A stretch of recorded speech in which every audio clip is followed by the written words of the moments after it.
Jocelyn. And more birthday to come. And we love you so much, Ma'am Jocelyn. Thank you, Madam, sa pahanda. Actually, it's my first time na mag-celebrate ng birthday sa trabaho kasi laging holiday si November 3.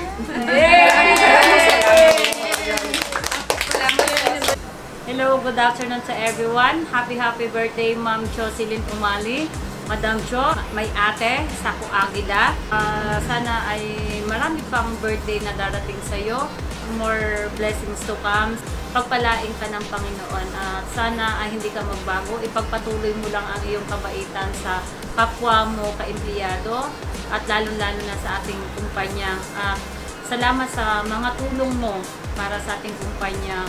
Pagpalain kayo ng iyong mga pamilya, ang iyong anak at ang iyong asawa. Nandito lang si Madam, ang iyong ate Alma, ang iyong ninang, para sa inyong pamilya at ganoon din sa iyong anak. Yun lang at maraming salamat. God bless you all and I love you so much. From Ninang Alma. Happy birthday, Ma'am Jo!